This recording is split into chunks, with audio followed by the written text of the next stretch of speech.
አዲስ መገበያያ ገንዘብ ወደ ገበያ በማስገባት ስራ ላይ ለማዋል እንቅስቃሴ መጀመሩን ሰምተናል። በዚህ መረጃ መሰረት የውጭ ባንኮችን ጣልቃ ገብነትና የግብይት ወጪን በእጅጉ የሚቀንስ እንደሆነ የተነገረ ሲሆን ቅድሚያ የሚሰጠው ጉዳይ መሆኑም ተገልጿል። አፍሪካውያን ሀገራት እርስ በርስ ለሚያደርጉት የንግድ ልውውጥ በውጭ ምንዛሪ በተለይም በዶላርና ዩሮ ላይ ያላቸውን ጥገኝነት ለመቀነስ የፓን አፍሪካ የክፍያና ማቋቋሚያ ስርዓትን አጠቃቀም በከፍተኛ ፍጥነት እያሳደጉ መሆኑን የአፍሪካ ኢምፖርት ኤክስፖርት ባንክ የ2026 ሪፖርት አጋለጠ። ይህ የክፍያ ስርዓት ሀገራቱ በራሳቸው የሀገር ውስጥ ገንዘብ በቀጥታ ግብይት እንዲፈጽሙ በማስቻል የውጭ ባንኮችን ጣልቃ ገብነትና የግብይት ወጪን በእጅጉ የቀነሰ መሆኑ ተጠቁሟል። ባንኩ ይህንን የዲጂታል ክፍያ መሰረተ ልማት ማስፋፋት አስቸኳይ ቅድሚያ የሚሰጠው ጉዳይ ነው ያለው ሲሆን አሁን ላይ በዓለም አቀፍ ደረጃ እየታየ ያለውን የጂኦፖለቲካዊ ውጥረትና የንግድ ጥበቃ ፖሊሲዎችን ታሳቢ በማድረግ እንደሆነ አስታውቀዋል። በተለይም በአዲሱ የአሜሪካ አስተዳደር የንግድ ፖሊሲ ላይ የታየውን ለውጥ ተከትሎ በበርካታ የአፍሪካ ሀገራት ላይ የታሪፍ ጭማሪ መጣሉ እንደ ኢትዮጵያ ባሉ ሀገራት የጨርቃጨርቅ ኤክስፖርት ገበያ ላይ ከፍተኛ ጫና እያንዣበበ መሆኑን ሪፖርቱ አትቷል። የአገዋ ተጠቃሚ ሀገራትን ቢሆኑ ከተጨማሪው የ10 በመቶ ታሪፍ ጫና ማምለጥ እንዳልቻሉ ተጠቁመዋል። ከዚህም በተጨማሪ በቀይ ባህር አካባቢ ያለው አለመረጋጋት አፍሪካ የራሷን የውስጥ ንግድ ትስስር እንድታጠናክር አስገዳጅ ሁኔታን እንደፈጠረ ጠቁመዋል።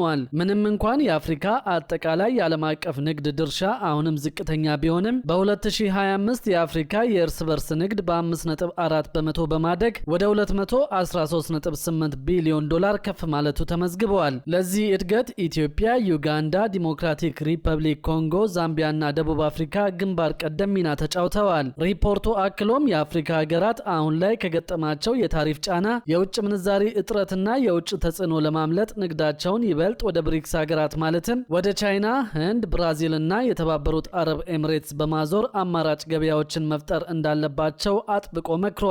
በሌላ በኩል ደግሞ በግለሰቦች እጅ የሚገኙ የመንግስት ቤቶችን የማስመለስ ስራ እንደሚቀጥል ተነግረዋል። በዚህም የመንግስትና የህዝብ ጥቅምን ለማስከበር እያደረገ ያለውን መጠነ ሰፊ እንቅስቃሴ አጠናክሮ እንደሚቀጥል ነው መንግስት ያሳወቀው። የፌዴራል ቤቶች ኮርፖሬሽን ከ2010 ዓ.ም ወዲህ በህግ አግባብ ያስመለሳቸው ይዞታዎችና የቤቶች ቁጥር ወደ 59 ከፍ ማለቱን ይፋ አድርጓል። ኮርፖሬሽኑ የህዝብና የመንግስት ጥቅምን ለማስከበር የተከናወኑ ስራዎችን በማሳወቅ በመረጃ አሰጣጥ ረገድ የማህበረሰብ ተሳትፎን ማሳደግና ኮርፖሬሽኑ በህገ ወጦች የተወሰዱ ቤቶችን መረጃን ብቻ መሰረት አድርጎ በህግ አግባብ የማስመለስ ተግባሩን አጠናክሮ እንደሚቀጥልም አረጋግጧል። ኮርፖሬሽኑ ሁለንተናዊ ተቋማዊ ሪፎርም በማድረግ ከነበረበት ውስብስብ ችግር ተላቆ ጠንካራና ትርፋማ መንግስታዊ የልማት ድርጅት ለመሆን መብቃቱንም አሳውቋል። የኮርፖሬሽኑ ለውጥና ስኬት በገቢ እድገት፣ በሀገራዊ ኢኮኖሚ አበርክቶና የቤት ልማት ዘርፉን በማሳደግ መሆኑን ጠቅሶ የህዝብና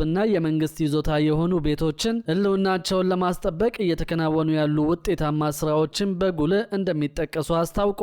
በዚህም በተለይ የመንግስት ይዞታና ቤቶች ህልውናን ለማስጠበቅ ኮርፖሬሽኑ በፍርድ ቤት ክርክር ከ2010 ዓ.ም ወዲህ ስኬታማ ስራ አከናውኛለሁ ብለዋል። ለረዥም ዓመታት የተያዙ ይዞታዎች የመንግስትና የህዝብ ሀብት መሆናቸው በፍርድ ቤት መረጋገጡ ማህበረሰባዊ ፍትህን የሚያረጋግጥ መሆኑንም ጠቅሷል። ኮርፖሬሽኑ ይዞታዎችን መረጃና ማስረጃን መሰረት አድርጎ በፍርድ ቤት ተከራክሮ ማሸነፍ መቻሉ የተቋሙን ጠንካራ አቋም የሚያሳይ ነው ተብሏል። ኮርፖሬሽኑ በቀጣይም መረጃን መሰረት አድርጎ ያለአግባብ በህገ ወጦች የተወሰዱ ይዞታዎችንና ቤቶችን በህግ አግባብ ለማስመለስ እንደሚሰራ አስታውቀዋል። የመንግስት ቤት የነበሩ በርካታ ይዞታዎች በህገ ወጥ መንገድ ካርታ ወጦላቸው የስም ዝውውር ተደርጎላቸው ከመንግስት እጅ እንዲወጡ መደረጉ ነው የተገለጸው። ከነዚህ መካከል አንዳንዶቹ በሽያጭ ለሶስተኛ ወገን ጭምር መተላለፋቸውን ኮርፖሬሽኑ አሳውቀዋል።